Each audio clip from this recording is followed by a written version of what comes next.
Dad, get out of my room. All right, you ready to get the show rolling, everybody? All right. Your first comic coming to the stage is the very funny Johnny Cuevas.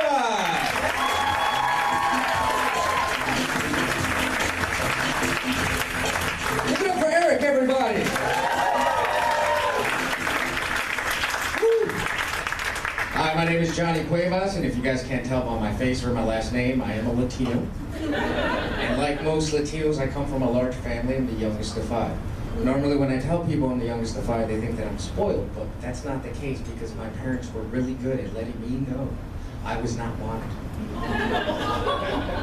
For instance, for the first few years of my life, I thought my name was El Accidente. Oh, you guys speak Spanish? That's awesome. You guys are great. Also, absolutely everything I had was a hand-me-down. My dad once tried to convince me for 20 minutes that a picture of my older brother was a picture of me. I should probably explain something. My brother's 11 years older than me. He was born in the 70s, I was born in the 80s, those backgrounds don't match. I was like, look, Dad, I know you're full of it, all right? First of all, you have a perm and you're wearing bell bottoms. Second of all, Mom looks happy. I've never seen her look like that in my life. A decade and 5 kids will put a toll on anybody, let me tell you. Has anybody here ever called in sick to work when you weren't sick? Yeah. And then you do such a good job pretending to be sick, you actually get sick. Like, it kind of ruins the day, but it makes me feel good as an actor, you know? If you guys can't tell by now, I grew up with alcoholics. And because of this, I'm comfortable with things that most people aren't comfortable with, like rock bottom. It's really not that bad. Especially if you hit it with momentum. So if you see somebody heading towards rock bottom later tonight, whatever you do, don't try to stop them. Buy them a shot. Enjoy the show. If you're lucky, you may get to draw a mustache on somebody. Has anybody ever drawn a mustache on somebody and then 2 weeks later you see them with a mustache? Kind of ruins the pictures, but it makes me feel good as an artist. You know? When I was a kid, I used to think I had bad luck, but when I got older, I realized what I really had was comedic timing applied to life. It's subtle yet palpable, the difference. I'll give you an example. The only time I ever underestimate the weight of a door is when I try to open it for a pretty lady. And then some man has to come open it for both of us. Hate that guy.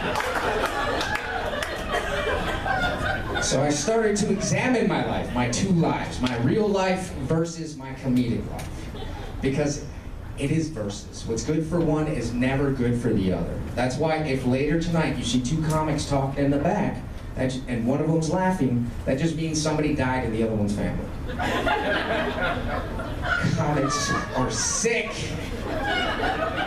Like when bad things happen to me now, I don't even experience them. I'm always like, oh man, this is horrible, I'm devastated, but in 2 weeks this is gonna be hilarious.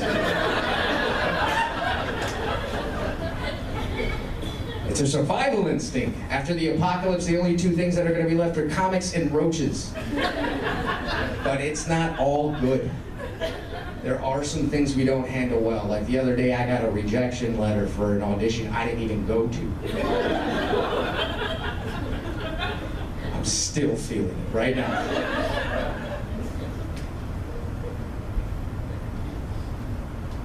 All right, now that we got all that out of the way, I just want to say that I don't normally talk politics. It's not my cup of tea. I'm not a political comic.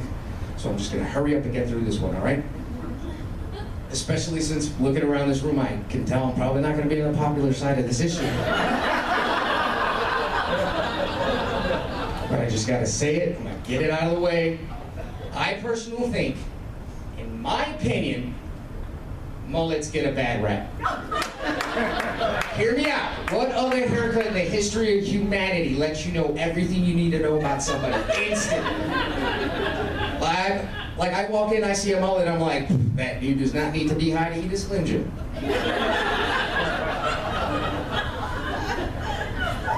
I'm in a room and a mullet walks in, I think to myself, oh, they're probably pretty good at softball. And that's good for a man or a woman.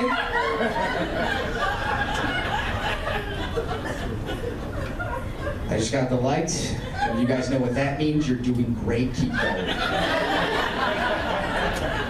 For one more minute. So I'm going to have to jump topics. Because I do really want to talk about one thing. Political correctness. A lot of people say political correctness is ruining comedy. And I used to be one of these people until I received an email for a show that I had booked.